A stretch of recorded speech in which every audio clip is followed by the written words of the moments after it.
Hey, Elliot Roger here. Just kidding. That was a joke. I'm so fucking... Everything I do on camera's forced. Hey, it's Devon. Last name will go unmentioned because I'm too easy to find.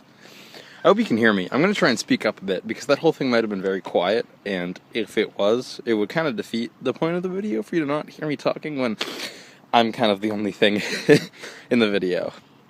Not to be narcissistic in my own video. Oh, God. I mean, I guess filming yourself with a camera and talking about your life is inherently narcissistic. Or is it? Someone pull out the DSM-5. We need a psych student over here. So, one thing I kind of hate about living in Kingston is that a lot of the time I feel like you can never really be alone. And so, one of my favorite places to be alone is here, Portsmouth Harbor. And when it's winter, it's a far walk from my apartment, so I don't like coming out here often. Just because, like, it's a fucking trek.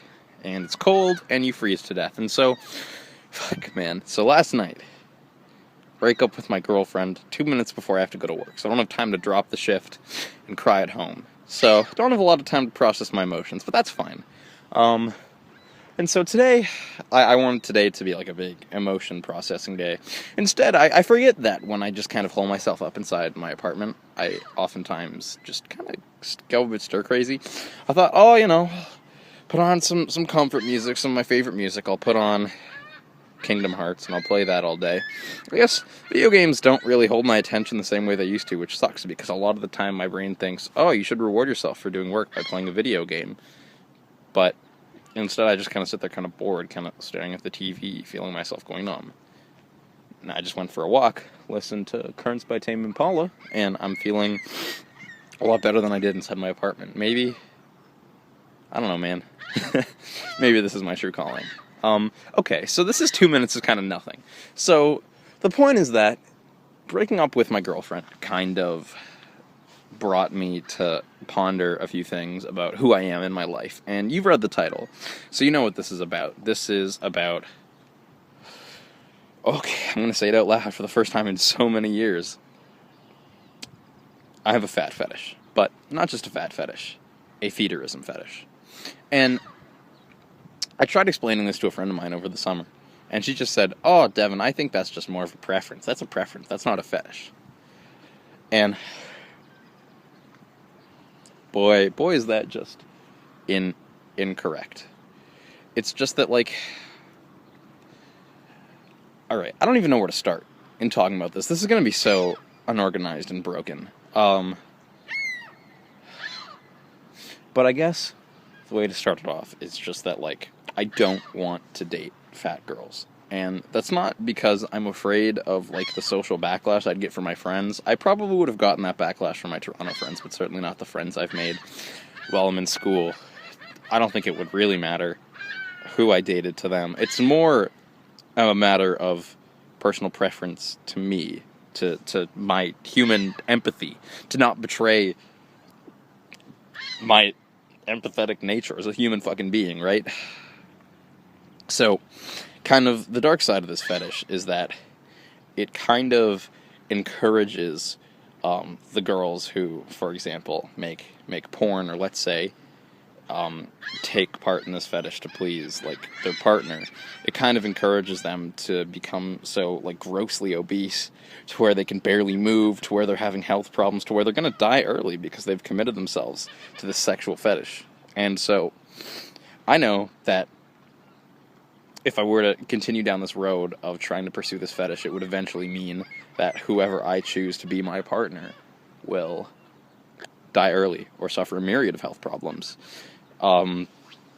Which is horrible and scary, and not something that I would ever want to do to a human being. Now, if you read 4chan or Reddit, just generally kind of like the more kind of like red pilly type self-improvement type of advice that they give there, one thing they kind of recommend for, like, trying to, like, go from, like, a NEET stuck in front of his computer to a fucking Chad, like, slaying pussy. I felt disgusting even saying that. Is the one thing you need to do is you need to rid yourself of quote-unquote degenerate fetishes. So this is shit like having a fur fetish, having, like, a vor fetish, something that can never occur naturally. Like, no human being would come to have a vor fetish without first discovering that shit on the internet, right? No human being would have a fur fetish if some asshole didn't draw sexualized animals and kids internalize that in their childhood, right? But here's my issue, I guess. And this is where it's kind of going to get really personal. So, as a kid, like, you know, when you get your first boner, you don't really know what prompts that shit. You don't even know what a boner is. You don't know what the purpose of your dick getting hard is, right? Like, I remember one of the first things that would make my dick get hard would be when I would see fat girls in the street, and I had no idea why, but that would just get my fucking dick up, right? Or like the fat girls in my elementary school class, I remember, like, to bully them, kids would kind of like play with their stomachs, and I would do it too, except it made me erect. Which I guess, seeing as they were fucking first graders, that's some, like, weirdo shit. But if you're also, like, a first or second grader, I guess it's not. I certainly wouldn't do it now. Oh, Christ. Oh, don't arrest me, FBI. Not that I'm American. But, yeah, so I remember, like, sometimes when I'd have trouble falling asleep, one thing that I could always do to kind of get myself to fall asleep would be to kind of dream that I would, A, become a girl, because I'm not attracted to fat men, and then B, get really fat. And so this is something that wasn't memed into me by jerking off to too much porn, watching too much fucking hentai, discovering more and more degenerate tier porn. This is just something that's always been a part of me. And feederism, when you have a fetish like this, when, like, larger women just isn't a preference, it's a fetish, then feederism is just the natural extension of that, because eating by itself isn't inherently sexual, but eating to get fatter is. And that's where kind of the fetish component of it comes into play. Eating becomes an erotic act, not because it's erotic in itself, but because it contributes to the eroticism of what you're attracted to, if that makes sense. So, as I was talking about before I kind of went into my own kind of personal story, is that the natural extension of this fetish is, I'm saying natural extension too much. Can you tell I'm a pseudo-intellectual? I like to use big words without knowing what they mean, or just repeating one a bunch when I do. So the natural extension of this fetish is to kind of get so obese to the point where your life is effectively ruined. Like, you see models, specifically the ones that make this kind of porn. Either A, try to lose the weight, or B, just fucking die. And I guess I shouldn't say die, but, like, I know that just from being, like, a viewer of this type of porn, there are models that are now immobile, just waiting to fucking die. Their life has become so hopeless that all they can do to make money is to continue to make this sort of pornographic material, and there's a fucking market. There's a market. Because a part of getting fatter is that eventually you die, right? So it's just another extension of this fetish, in that eating isn't inherently sexual, dying isn't inherently sexual when it comes to this fetish, but that in tandem with it making you fatter does. Like immobility, not inherently sexual, but it's a part of getting fatter, which makes it sexual. So, I guess the real dark side of this is that I think that this might be something genetic. And I know that my father isn't into fat girls because I accidentally walked in on him watching, like, well, not watching, but looking at lewd pictures of Halle Berry. So I know that he's a fucking normie, which is good, which is great, because it means that he's never gonna feel the pressure to pressure my mother into doing something that could affect her health.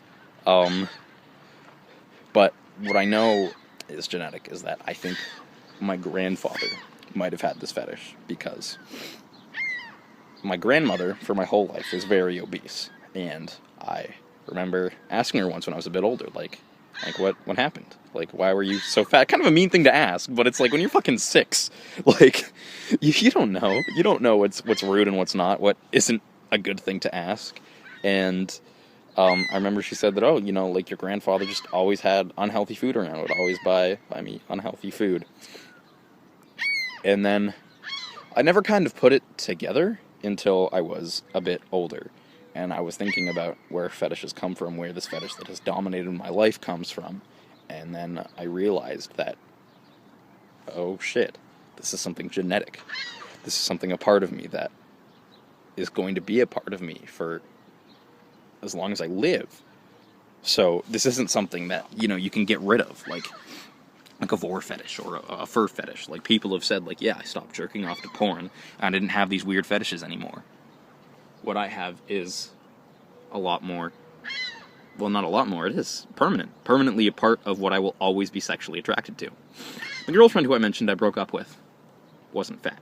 She was actually quite thin, because I want to distance myself from this fetish, because I guess my logic is that if I date girls that aren't fat, I won't feel the pressure to make them fat, to try and, I guess, fetishize different types of looks on a girl, and have that be its own kind of fetish with its own natural extensions, the same way a fat fetish in feederism is. But, like, she had a bit of a pot belly, and whenever I would notice it, when she would sit down, I could feel my dick getting hard. And what then? What do you do then? So, I guess what's scary is that this is something that I know I'm going to have to live with for as long as I'm alive. And that's frightening, because I don't want...